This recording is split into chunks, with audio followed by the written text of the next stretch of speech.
Hello and welcome to the very first episode of Professional Book Girl. My name is Kayla, also known on Instagram as KRedWhat, and I am your professional book girl for the next hour or so. So that is just a phrase that I made up to kind of explain the way that I read and consume and talk about books.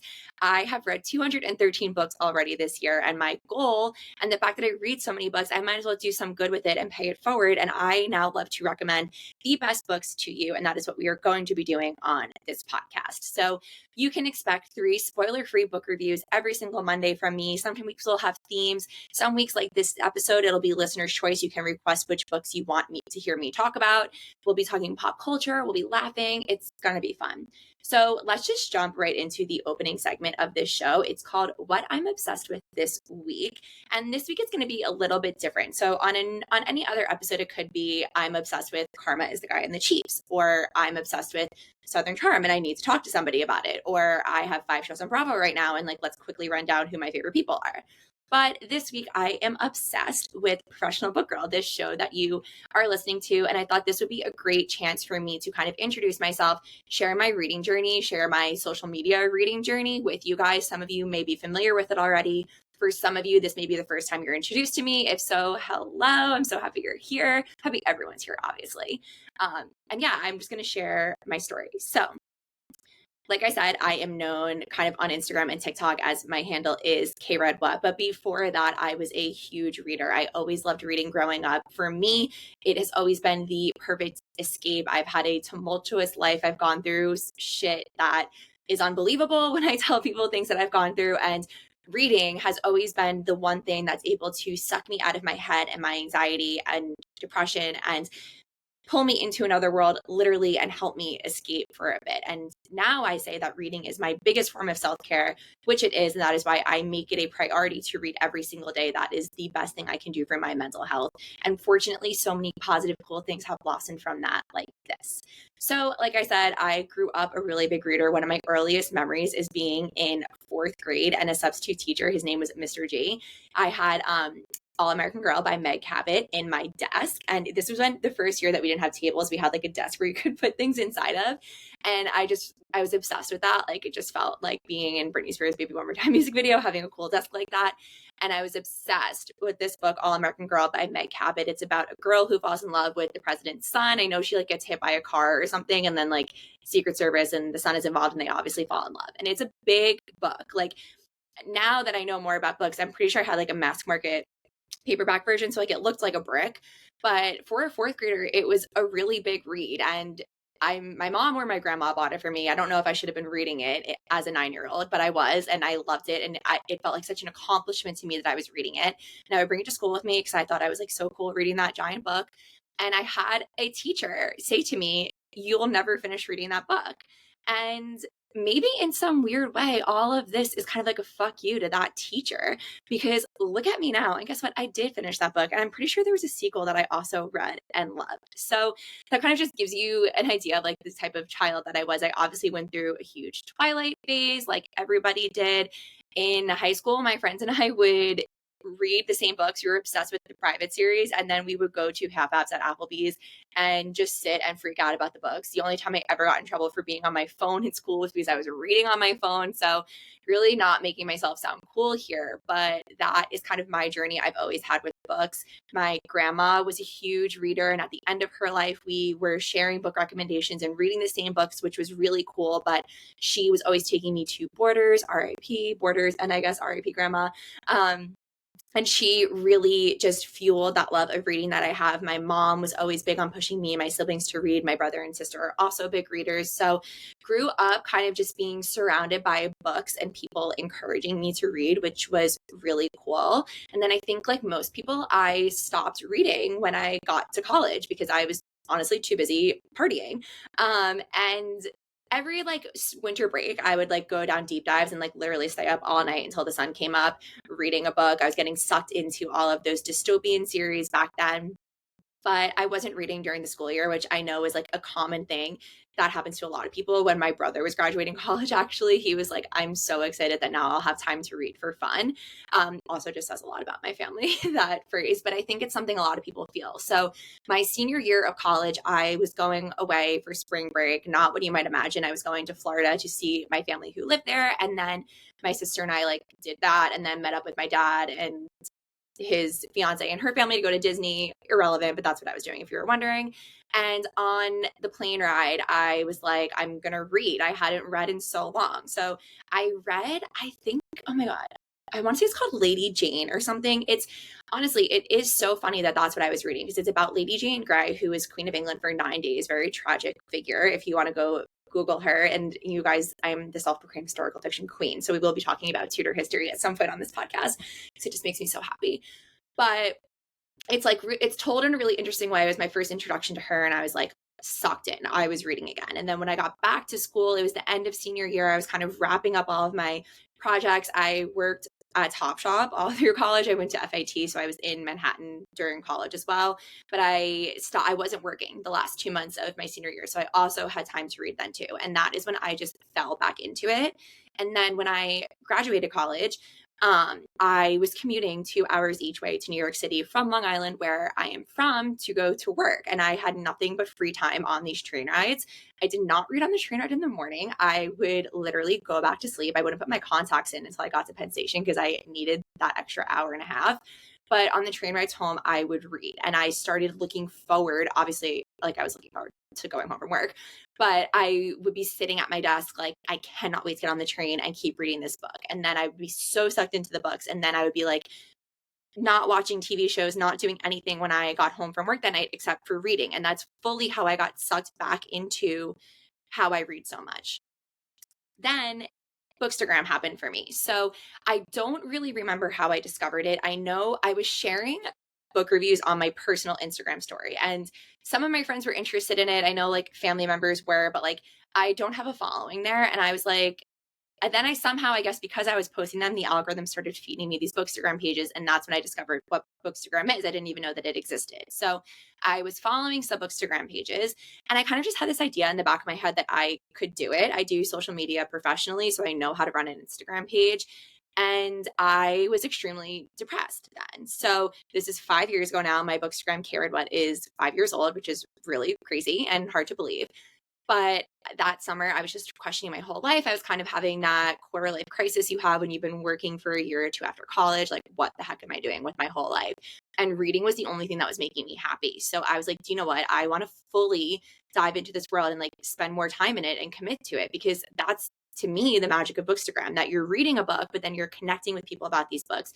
You're getting recommendations from people who care about books in the same way that you do. And that you do. And honestly, that's what I hope you guys get from this podcast, that I love books and freaking out over them. And I want to share that joy and excitement with you guys because I think it's worthy. So anyway, I was super depressed, and I was sitting on my couch in the living room of the house that I grew up in, and I just made K Red One. And I texted a few of my friends, and I was like, hey, follow this page. And I already had so many photos of books on my feed because that's what I do. I always took pictures the way that I do. If you follow my Instagram, you know I'm always documenting my life. So I posted a few reviews. And honestly, the rest is history. It's 5 years later. I still have Kayla Watt. It has evolved and grown in so many ways beyond my wildest dreams. I have met friends in other countries. Shout out Sam in London and Alex in Scotland. I went on a big UK trip, which I'm sure will come up on the podcast a lot. And I met up with bookstagram friends, which I just never imagined. And it was like we knew each other forever. So I love bookstagram. It will always be a special part of my life, but the podcast is bookstagram adjacent, but it is something new. So some of you might know my voice from my old podcast, Books in the City, which I co-hosted with 3 friends. It was 4 millennial New Yorkers giving spoiler-free book reviews, and podcasting kind of ignited this passion in me to talk about books in this way that I didn't realize, because honestly, like, I don't love writing book reviews for K Red What. It sometimes feels like homework, but getting to just like pick up a microphone and talk about them is so exciting to me. And I felt like I was connecting with you guys on such a deeper level about these books because you could literally hear the excitement in my voice. And just hearing it is, I think, different than reading it when it comes to something like a book that I'm obsessed with. So when that unfortunately ended, I knew my podcast journey was not over because I, like, in the few months of me not being on the air, I have missed this so much. I have missed getting messages from you guys being like, I picked this up because you spoke about it and I'm obsessed with it. And this is my new favorite book, and et cetera, et cetera. So I hope that this show can be a place where you can come and list, like, look, being obsessed with books and reading them the way that I do, maybe some people think that that's nerdy. To me, I think it's really fucking cool. And I hope that this podcast makes you feel like that too. And it ignites your love of reading. If you're a new reader, I hope you're picking up things that you never would have imagined. I want to try to give you guys a bit of each episode. I want to do kind of a bit like a nice variety of books. I pick up books that you guys recommend to me that I never would have thought I would have loved. And I hope that I can do the same for you on this podcast. That is truly my goal. I want people to read for fun. I say to people in real life all the time, there's absolutely nothing wrong with reading for fun. It is my favorite form of entertainment. And I always say it's like better than a show because you don't have to wait a whole season to find out what happens. Like, you can just read it like quicker than the show airs. But yeah, that is me. I hope that answered everything. I don't know. So before we move on to the main event of this episode, I just need to do a little housekeeping. Please make sure you are subscribed to Professional Book Girl wherever you listen to podcasts. Follow me on Instagram at Professional Book Girl. There will be exclusive content there behind the scenes of the pod, things there that will not be going on K Red What. And make sure you're also following K Red What if you like this pod. And if you like me, you will get like my whole life on K Red What. And please leave a rating and review. It makes me so happy. And I want this show to be what you guys want to hear. So the reviews are really important to me. Please slide in the DMs, email me at professionalbookgirlpod@gmail.com. Let me know what you like. Let me know what you want to hear. And yeah, I think it's time to talk about books.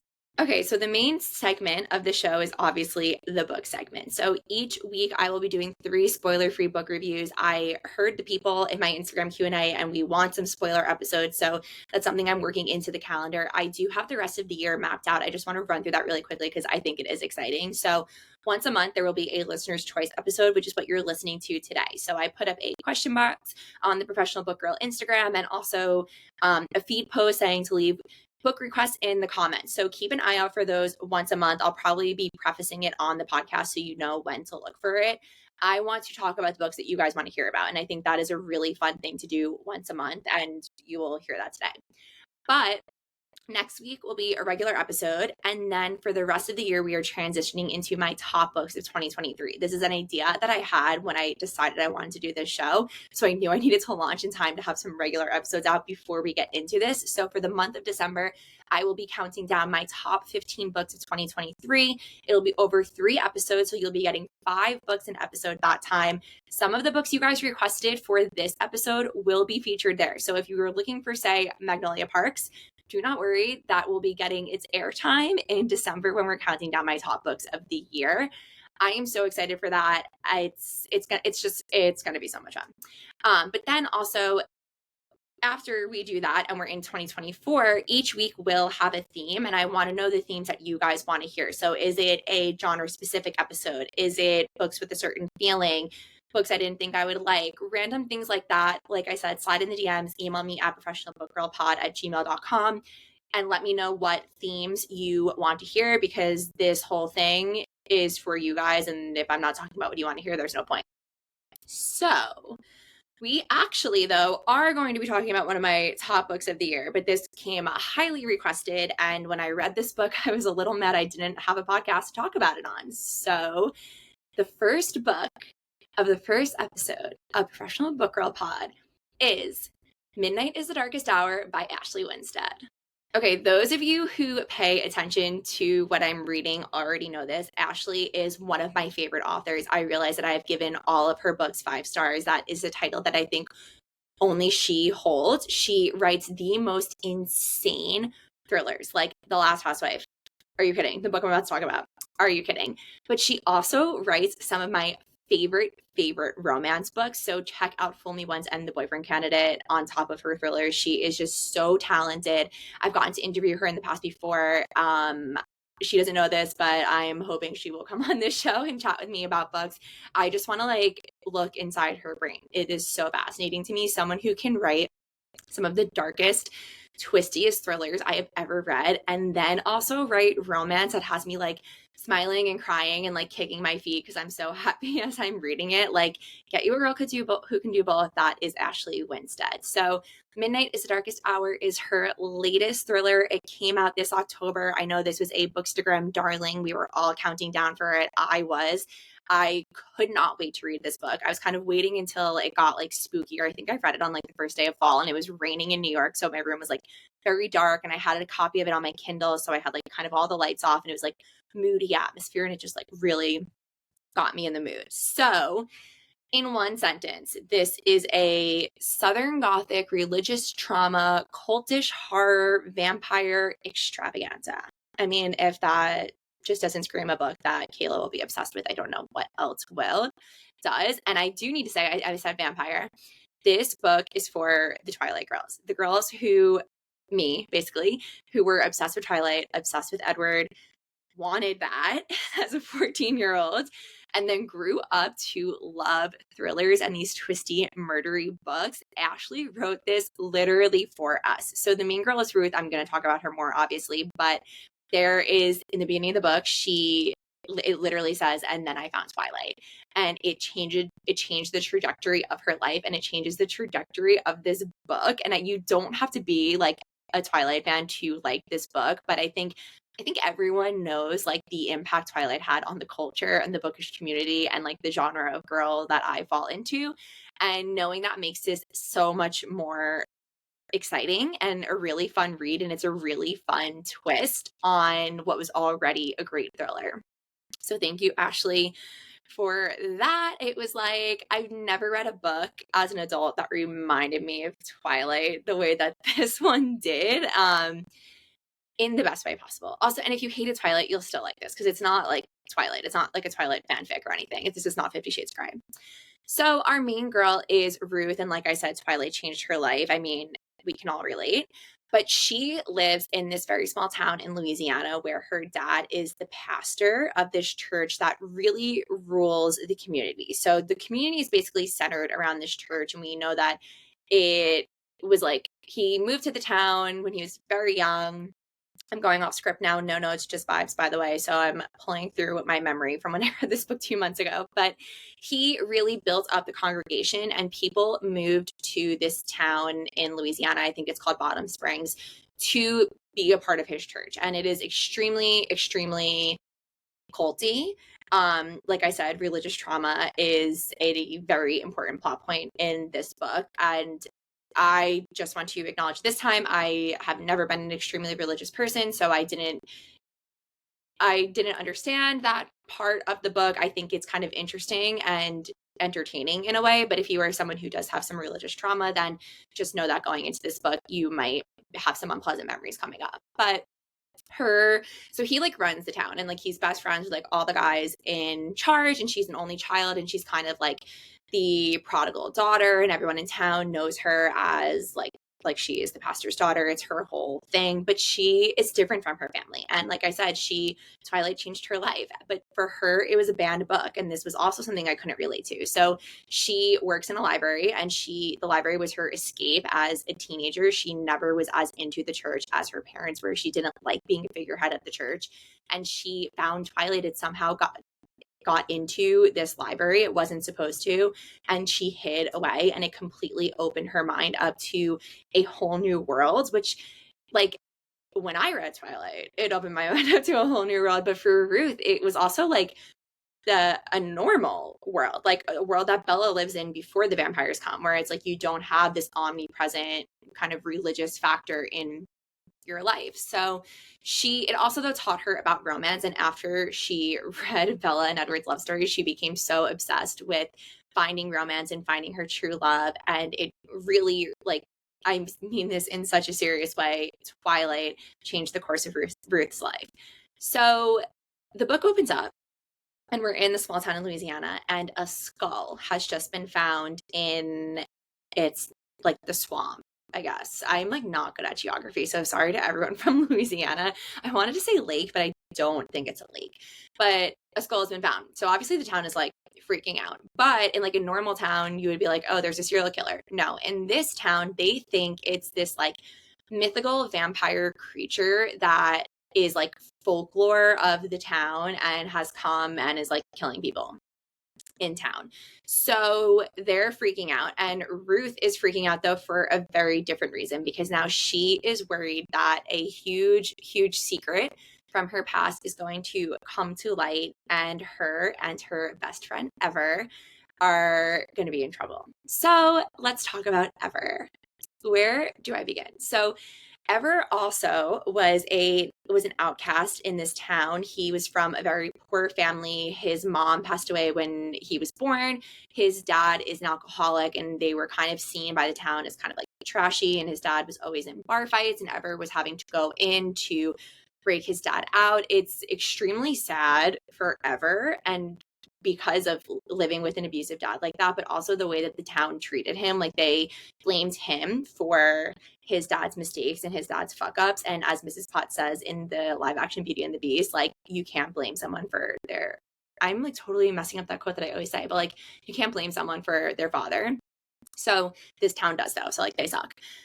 So Ever, though, he has this like reputation as being this bad boy in town. Everyone stays away from him really just because of who his family is, which, like I said, is very sad. But he is really sweet, and he likes to read, and like, I think he was into poetry, and like, he's just not what you would have assumed. So an event happens when Ruth and Ever are teenagers, and Ever kind of saves her, and then they become absolute best friends in the world. And now as adults, he only comes to visit, I think it's once a year. So the skull is found and Ever's in town, and then everything unravels. And the two go on this mission to unravel the truth and the root of corruption in this small town. And like I said before, like, her dad is very involved, the church is very involved. So that all comes into play with this. The Twilight thing, it goes throughout. The ending of this book, really the last like 20%, it's like, oh my God, oh my God, oh my God, oh my God, like insane things are happening. And then like literally the last paragraph, I reread it 5 times because my brain wasn't believing what I was reading. It is insane. I will never get over it. Like, you just read it for the ending. Like, oh my God. And I don't want to spoil anything, but I'm just picturing what happened. And it is so crazy. It was so good. I gave this book 5 stars. I could not put it down. I read it in a night. I was obsessed with it. I'm still obsessed with it. I can't even imagine what Ashley has up her sleeves for us next, because each book just gets wilder and wilder. And we are so, so freaking lucky to have her. I loved it so much. That is Midnight is the Darkest Hour by Ashley Winstead. All right, switching gears completely for the second book. This is The Secret Book of Flora Lee by Patti Callahan Henry, and this is a historical fiction book. So I read this back in May when I was at a really low mental health point, and it brought me so much joy. And that is just the magic of books working for you. Hazel and her little sister Flora were part of the Pied Piper scheme during World War II. So if you don't know what this was when it was 1939 and the war had just started, and London politicians were really worried that they were going to be bombed, which we know the Blitz happened. London was heavily bombed by the Germans, but they wanted to save the children. So kids were shipped to the countryside from London to live with families. If you read or watched Narnia, that is literally what happened to those kids.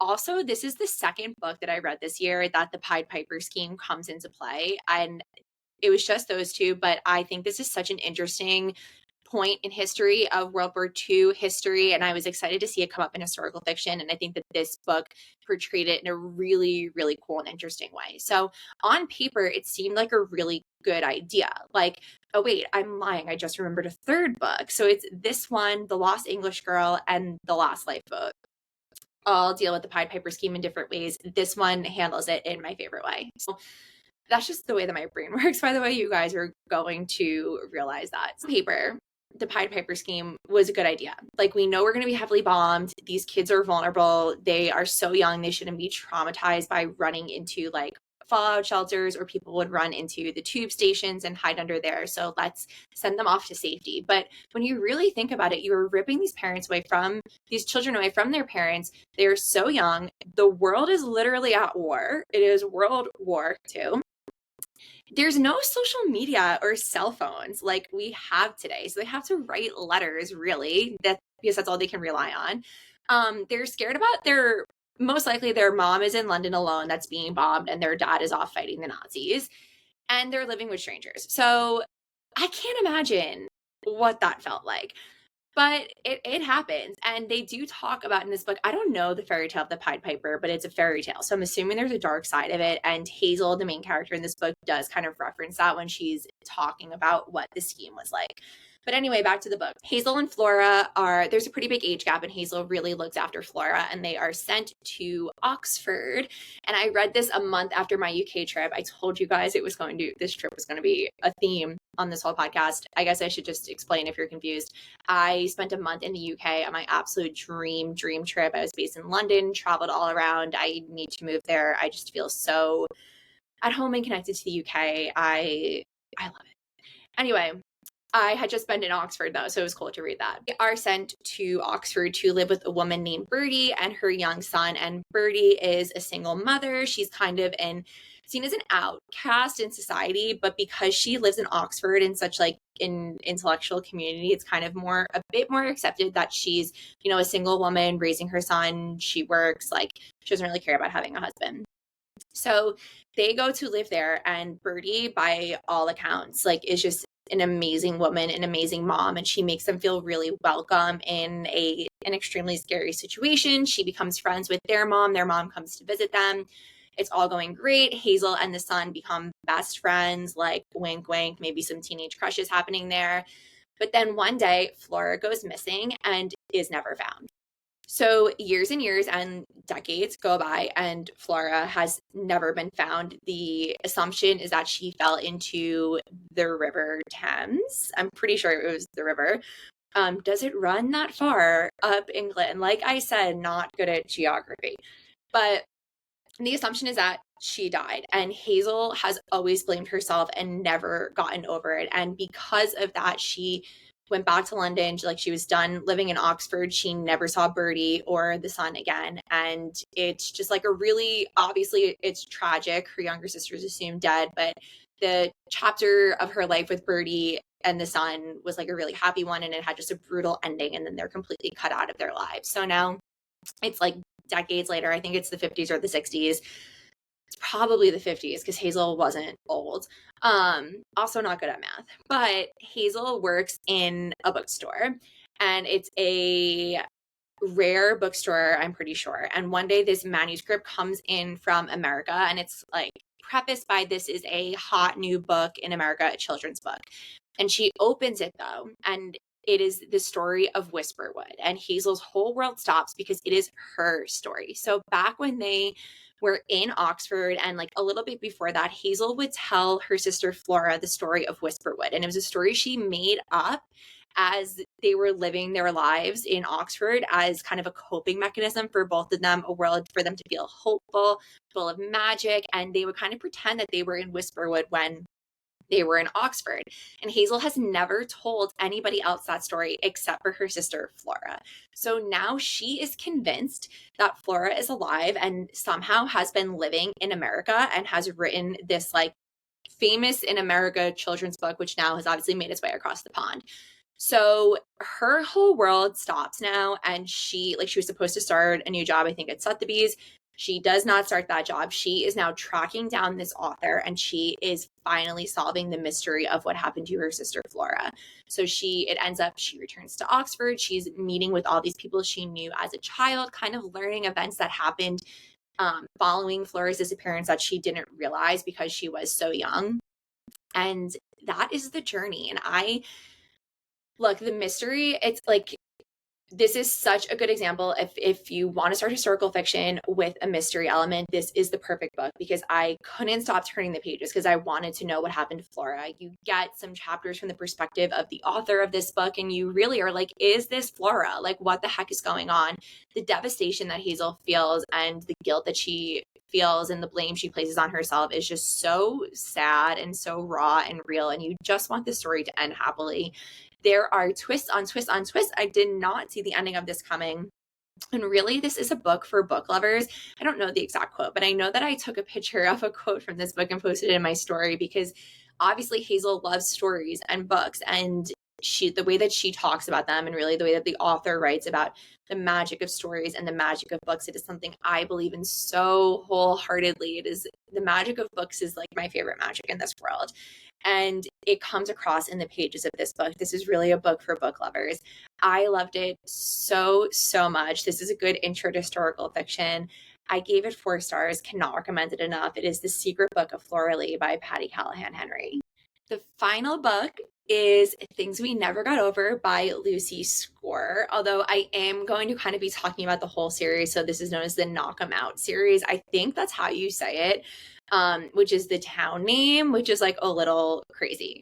But this is an example of a book I thought that I would hate and that I put off reading for so long. And this is my own bias working against me, and something I say a lot on my Instagram, and I don't know how to fully explain how I mean. It's more of like, you understand it if you understand me and like the way that I speak. But there are good dumb books and bad dumb books. And this to me is a good dumb book. And what I mean by that is like, it's not high stakes.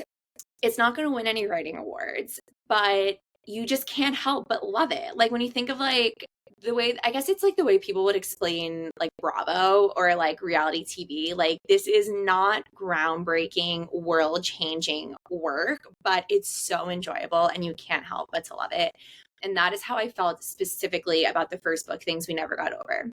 So I would like to apologize to the world and Lucy Score, I guess. And you know what? I freaking do this all the time, and I just have to stop judging books before I actually give them a shot. But yeah, you know what?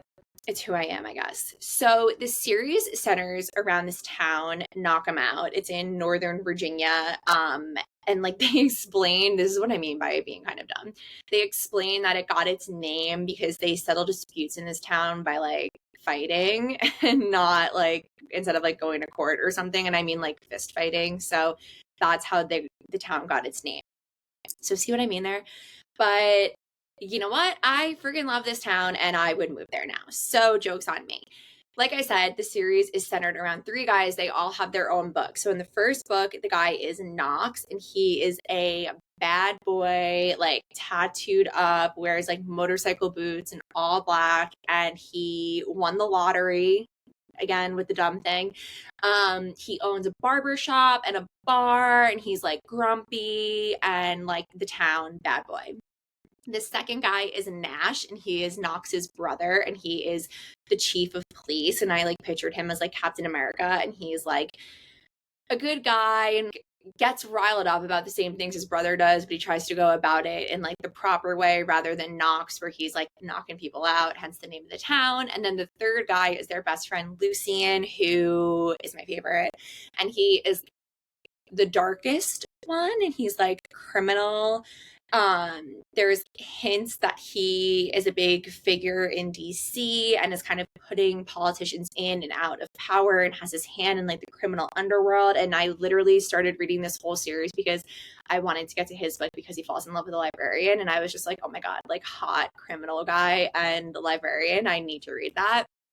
But the first book was my favorite. So joke's on me again with this series, just completely destroying everything that I assumed would happen. So the first book, that's the one that I'm going to like give you guys like my spiel for, and then I'll just kind of tell you what I think about the second 2. I'm halfway done with the third one at the time of this recording. So in the first book, our main girl is Naomi, and you know what? It's not clear where she lived before moving to this town, but she says she has a house on Long Island. So I'm assuming it's like New York area. Also, props to this author for saying on Long Island. It is not in Long Island. It is on Long Island. And now all of you listening can say that the proper way for the rest of your lives forever.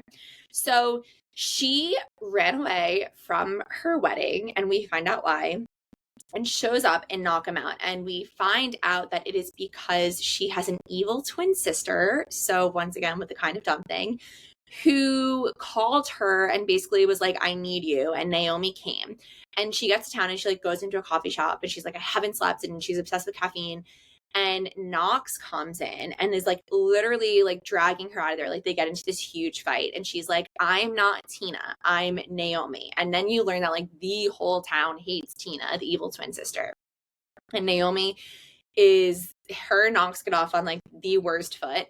And he like brings her over to her motel where she is staying, where they find an 11-year-old sitting there. So basically, Tina called Naomi because she wanted to leave her daughter with her that Naomi didn't even know existed. And then we follow Naomi and the daughter Waylay as they kind of get to know each other, form new positive lives in this town. And obviously Naomi and Knox fall in love.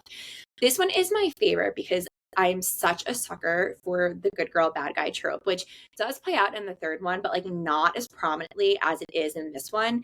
This one of the three feels more romance specific to me. So in this book, they obviously, like I said, it's romance and like it's fun. The romance part is very fun.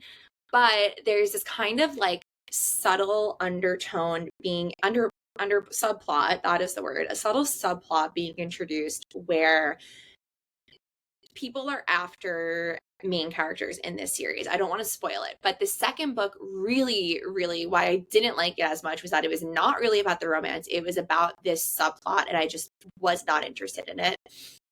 And then the third book, so the subplot from the first book becomes the plot of the second book, and then it goes back to being a bit of a subplot in the third book. Do you follow me? It's confusing, but that's why I didn't really like the second book. And the second book is about Nash, who I didn't really like in the first book, not for reasons that people might think, but I didn't like him because he was boring. And then I just was not into the plot at all. And also these books are so long. They all come in at like just under 600 pages. So in the first one, when we were getting so much good romance stuff, I was like so into it. But in the second one, I was like, all right, enough. The third one, though, I'm all over the place. I hope someone is following me. The third one is Lucien's book. And I'm really liking that one because there's flashback chapters. So also a thing with this series, they're all a bit older, like they're all in their 40s, which obviously there's nothing wrong with, but just picking up a romance book, you assume they're kind of like late 20s, early 30s. This is the first one to my recollection that I've read where they're in their 40s. So in this third book, which is Lucien's book, and he falls in love with the librarian, they have like a history, throughout the whole series that something really bad happened in their past, which is the reason why they've never gotten together. And it's cool because there are flashback chapters where you kind of see them become friends and you find out what happens. And that was something I didn't expect and that I really like. And it does add a layer. Like I said, I'm halfway through that third book. I am enjoying it, but so far not as much as I enjoyed the first one. But back to Things We Never Got Over, the first book, my favorite one. Something I really loved about this book was Waylay, who is the niece. She's 11 and she grew up with a mom the whole town hates, and she just really had a rough go of it. And you see Naomi come into her life and kind of implement structure and like discipline and love and like a safe place for her. And then Knox joins that, and it was really sweet. And it obviously made me like, I was already attracted to Knox, but like it made me more attracted to him reading about how he cares for Waylay and wants to provide stability for her, even if him and Naomi are kind of on the outs. But yeah, I really loved it, and I am glad that I picked this series up, even if the first one ends up being my favorite and I only decided to pick the series up because I wanted to read the third one. I'm glad that I read it. Like I said, though, they are pretty long, so I don't know if I would really recommend these as like an intro to romance. I think there are better romance books that you can pick up. But if you're looking for something kind of low stakes, like fun to read, although it does deal with heavier plot points in the third book, domestic abuse is a pretty heavily featured plot point. But they're kind of just like, if you need a little escape and you just want to like read about some fun, cringy romance with heart and like real life events in it, I would recommend these. Yeah, the first one though definitely is my favorite, and I want to know what you guys think. So DM me or comment on the episode Instagram post and let me know your thoughts. And I gave Things We Never Got Over 4 stars. And that was the Knock 'Em Out series by Lucy Score. Okay, that is our show. Thank you for listening or watching wherever you are consuming this podcast. I hope you enjoyed it. I cannot wait to do this every single week. It is just such a joy and a privilege to get to do that. Please make sure you are following or subscribe wherever it is that you listen to your podcast. Follow on Instagram at Professional Book Girl and follow me at KRedWhat. Send me your feedback, leave a rating and review, request books for the listener request episodes, request themes for normal episodes. This show is going to be so much fun and we are just getting started.